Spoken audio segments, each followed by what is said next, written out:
नमस्कार, माझं नाव विनय लंबे, जयसिंगपूर। माझ्या गीर गाई आहेत एकूण 10, त्यापैकी 5 गाई दुधाच्या आहेत। ते गेले मी 6 महिने मिल्किंग मशीनवरच दूध काढतो आहे। त्याचे आत्तापर्यंत काही प्रॉब्लेम आलेला नाही आहे। दूध काढायचे म्हणजे नंतर हातानं पण काय काढायला लागत नाही आहे। जर व्यवस्थित आपण हँडल केला दुधाचं मशीन, बकेट आणि पाईप, तर दूध व्यवस्थित निघतंय, ते एक नंबर चांगलं। आत्तापर्यंतचा अनुभव मला मशीनबद्दल काही तक्रार नाही आहे। कुठेही मेंटेनन्ससाठी काही मला कुठं जावं लागलेलं नाही, काही नाही, चांगलं आहे। कंपनीची सर्व्हिस पण चांगली आहे, त्यामुळे काही प्रॉब्लेम आलेला नाही आहे आजपर्यंत। सर्वसाधारण माझ्याकडे सगळ्या ज्या गाई आहेत त्या गीर ह्या पहिल्या वेताच्याच आहेत, दुसऱ्या वेताची कुठलीही गाई नाही आहे आता। तर सर्वसाधारण 4 ते 4.5 लिटर ते 5 लिटरपर्यंत एका टायमाला मला मिल्किंग मशीनला दूध मिळतं आहे।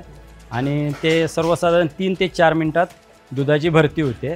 आणि मशीन लावल्यापासून मला पिल्लू म्हणजे जे गीर गाईचा जो प्रॉब्लेम असतो, म्हणजे एखादं कासत वासरू सोडावं लागतं, त्याशिवाय पाणावत नाही, ते काय मी केलेलं नाही आहे। माझ्याकडे आता 5 पैकी 4 गाईंना मी डायरेक्टच मशीन लावतो। पाणावयाचं पण मशीनच करून घेते, पाणावयासाठी पण हात स्पेशल लावून काय नाही, आपोआप मशीन आपलं पाण्यावरून सोडून घेऊन त्याचे दूध काढून मला मिळतं आहे। ज्या शेतकऱ्यांच्याकडे गीर गाई आहेत त्यांनी आपल्याला डल ऑल कंपनीचे ड्युएक्स मशीन हे वापरायला चांगलं आहे। आणि ह्याच्यापासून आपल्याला जे गाई पाणावायचा जो प्रॉब्लेम येतो, म्हणजे हातानं जे पाणावं लागतं आहे, ते पाण्यावर लागायची काही गरज नाही आहे। त्याचे जे व्हॅक्यूम आहे ते ॲटोमॅटिक काम करतं। आणि मी आत्ता माझ्याकडे जी गाई आहेत त्यातले 4 गाई मी बिन पिल्ल्यांच्या शिवाय डल ऑल मशीनमुळेच शक्य आहे मला हे दूध काढणं।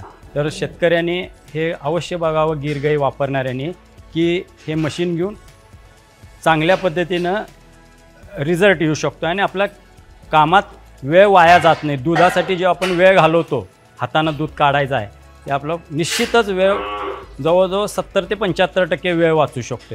नमस्कार।